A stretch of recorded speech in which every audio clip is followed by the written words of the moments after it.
બધા પશુપાલક મિત્રોનું સ્વાગત છે મારી યુટ્યુબ ચેનલમાં। મિત્રો હું આજે એક એવા તબેલા ઉપર આવ્યો છું જ્યાં આજથી 25 વર્ષ પહેલાં એક ભેંસથી પશુપાલનનો વ્યવસાય ચાલુ થયો હતો અને અત્યારે લગભગ 60 થી 70 પશુ છે અને અત્યારે એક મહિનાનું 6 લાખ રૂપિયાનું દૂધ ઉત્પાદન થાય છે। તેમજ આ તબેલાને અનુક્રમે પહેલો, બીજો અને ત્રીજો નંબર પણ મળેલ છે બનાસ ડેરીમાંથી અને એવોર્ડ આપીને સન્માનિત પણ કરવામાં આવ્યા છે। તો આપણે તબેલાના માલિકથી મળીશું અને જાણીશું કે તેમની પાસે કેટલી ભેંસો છે, કઈ કઈ નસલની ભેંસો છે, અત્યારે કેટલું દૂધ ઉત્પાદન થાય છે, અત્યારે કેટલા રૂપિયા વધારો મળ્યો તો ગઈ વર્ષે, એ ટુ ઝેડ જાણકારી મેળવીશું। તો મિત્રો આ તબેલાના માલિક છે, શું નામ આપણું? બ્રાહ્મણ કાશરામભાઈ ભીખાભાઈ, ગામ તીથગામ। ગામ તીથગામ, તાલુકો વાવ। હાલમાં તમારી પાસે કેટલી ભેંસો છે? હાલ 60 થી 70 છે, નાના મોટો થઈને। તમે આ તબેલાનો વ્યવસાય ક્યારથી ચાલુ કર્યો હતો? વ્યવસાય તો મેલો બાપ દાદાનો કરેલો છે 25 વર્ષ પહેલો। 25 વર્ષ પહેલા? ત્યારે તમારી પાસે કેટલી ભેંસો હતી? ત્યારે મારા પાસે આ ભેંસ એક જ હતી। ત્યારે તમારી પાસે માત્ર એક જ ભેંસ હતી? એક જ હતી। અને 25 વર્ષ પ્લસ થઈ ગયા અને આજે પણ આ ભેંસ હયાત છે? હયાત છે આ ભેંસ। આ ભેંસને કયું વેતર છે અત્યારે? આને 25 વેતર વિયાણી છે। 25 વેતર વિયાણી? હાલ દોવા હાલે છે। તમે આટલો સમય રાખી એનું કારણ? સારી ઓલાદ છે એટલા માટે। સારી ઓલાદ છે, વિયાય ત્યાં સુધી દોવા હાલે છે। વિયાય ત્યાં સુધી દોવા લે। અને બીજી અન્ય કેટલી ભેંસો છે? બીજી 70 ભેંસો છે બીજી। એમાંથી કેટલી ભેંસો દોવા આપે છે? હાલ 45 દોવા હાલે છે। હાલ 45 ભેંસો દોવા આપે છે। અત્યારે કેટલું દૂધ થાય છે? હાલ 200 લીટર દૂધ થાય છે। એક ટાઈમનો 200 લીટર, આખા દિવસનો 400 લીટર દૂધ થાય? 400 લીટર દૂધ થાય છે। હાલમાં તમારી પાસે જે ભેંસો છે કઈ કઈ નસલની છે? મહેસાણી નસલની છે અને બંનેની। મહેસાણી અને બંની। એમાં હાઈએસ્ટ કેટલા દૂધ વાળી ભેંસ છે તમારી પાસે? હાઈએસ્ટ 12 લીટર ને 200 ગ્રામ વાળી છે। 12 લીટર 200 ગ્રામ। તો કાશીરામભાઈ, તમે આ ફાર્મનું મેનેજમેન્ટ તમે પોતે જ કરો છો? હા, અમે અને મારી ફેમિલી ને મોટા ભાઈ। તમારી ફેમિલી ને મોટા ભાઈ, એટલે તમારા ઘરના જ બધા કરે છે? ઘરના જ બધા અમે કરીએ। તો આટલા પશુ છે તો તમે કોઈ માણસ નથી રાખ્યો? ના, કોઈ માણસ નહીં રાખ્યો। તો મિત્રો તમે જોઈ શકો છો લગભગ 60 થી 70 પશુ છે છતાં કોઈ લેબર નથી, એનો ખર્ચો બચી જાય છે, એનાથી આવક વધે છે। તો કાશીરામભાઈ, આ તમે બધું દૂધ ક્યાં આપો છો? અમે મહિલા ડેરી તીથગામ। મહિલા ડેરી તીથગામ એટલે બનાસ ડેરીનું જ છે? બનાસ ડેરીનું જ। બનાસ ડેરીમાં આપો છો? બનાસ ડેરીમાં। તો હાલમાં કેટલું દૂધ થાય છે? 400 લીટર? હાલમાં 400 લીટર દૂધ થાય છે। એટલે મહિને કેટલા રૂપિયાનું દૂધ થતું છે? મહિને 6 લાખનું દૂધ થાય। એક મહિને 6 લાખ રૂપિયાનું દૂધ થાય છે? એમાંથી કેટલો ખર્ચો થતો છે? 50% ખર્ચો થાય। 50% ખર્ચો થાય છે અને 50% બચત, એટલે 6 લાખ રૂપિયાનું દૂધ થાય છે, એમાંથી 3 લાખ રૂપિયા ખર્ચો અને 3 લાખ રૂપિયા બચત થાય। તો હાલમાં તમારી પાસે જમીન કેટલી છે? હાલ જમીન 10 એકર। 10 એકર છે। તો એમાં તમે ઘાસચારો ને દણ બધું વેચાતું લાવો કે?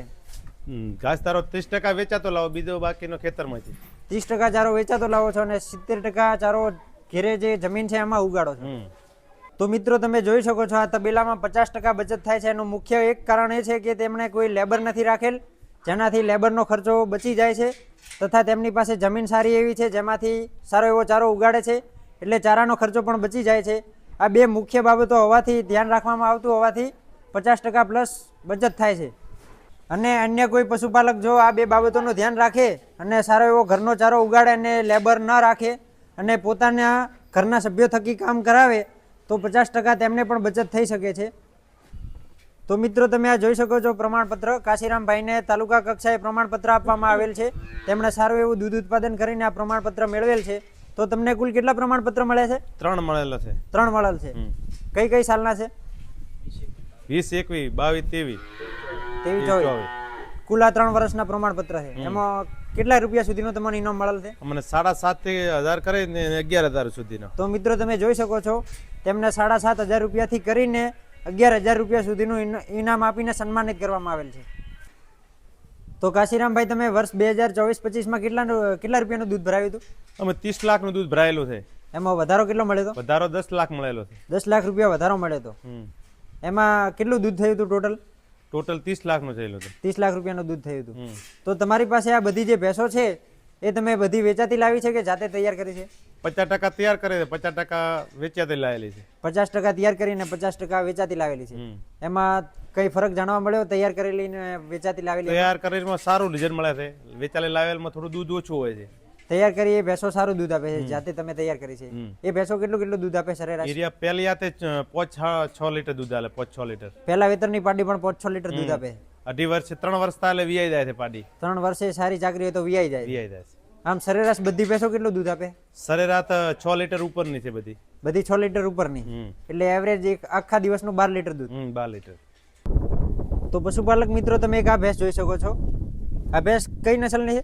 આ મેસોની નસલની ભેંસ છે. આ કયા વેતરમાં છે અત્યારે? હાલ ત્રીજું વેતર છે. હાલ ત્રીજું વેતર છે. આણે ગયા વેતરમાં કેટલું દૂધ આપ્યું હતું? ગયા લીટરમાં 12 લીટર 200 ગ્રામ દૂધ ડેરીમાં દોવાય છે, બનાસ ડેરીમાં. એક ટાઈમનું 12 લીટર એક 200 ટાઈમ, ગ્રામ. એક અને બનાસ ડેરીમાં દૂધ રેકોર્ડ કરાવ્યો હતો. એટલે આખા દિવસનું કેટલું થયું હતું ટોટલ? 24 24,200. તો મિત્રો તમે જોઈ શકો છો આ ભેંસે આખા દિવસનું 24 લીટર 200 ગ્રામ દૂધ આપી અને બનાસ ડેરીમાં રેકોર્ડ કરાવ્યો હતો. અને આ કઈ નસલની? મહેસાણી નસલની? મેસોની નસલની છે. આ તમારી ઘરનો ઉછેર છે કે ઘરનો વેચાતી ઉછેર લાવી? છે. ઘરનો ઉછેર. તો મિત્રો જોઈ શકો છો બહુ સારી ભેંસ છે. ભેંસની તમે ઊંચાઈ, લંબાઈ, વજન જોઈ શકો છો. અત્યારે કેટલા મહિનાની વિયાયેલી છે? હે અત્યારે 6 મહિના કાપણ છે, વિયાલે 7-8 મહિના થઈ જાય. 6 મહિના ગાભણ છે અત્યારે. તો મિત્રો અત્યારે તો હાલમાં આ ભેંસ બાખડી છે. બાકી જો તૈયાર હોત તો એનો આખો રંગરૂપ અલગ હોત, એનો બાવલાનો પાવર અલગ હોત. બહુ લાજવાબ ભેંસ છે. આખા દિવસનું 24 લીટર 200 ગ્રામ દૂધ આપે છે.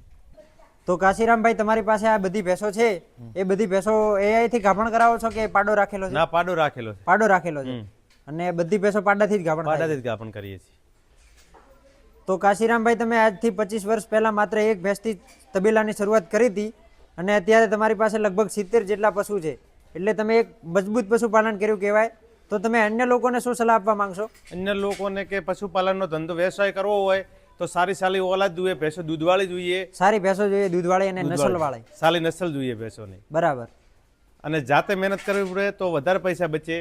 જાતે મહેનત કરવી પડે અને લેબર ઉપર બધું ના છોડવું જોઈએ. લેબર ઉપર ના છોડવું જોઈએ. ટાઈમસર ના આપી શકે. ટાઈમસર તે લોકો કામ કરતા નથી. આના કારણે ઘણીવાર નુકસાન થતું હોય છે. નુકસાન થાય. તો મિત્રો તમે જોઈ શકો છો, તમારે પણ સારી એવી બચત કરવી હોય અને પશુપાલનને સફળ બનાવવું હોય તો તમે સારી નસલની ભેંસો રાખી અને જાત મહેનતેથી તમે તમારા પશુપાલનને સફળ બનાવી શકો છો અને સારી એવી આવક મેળવી શકો છો.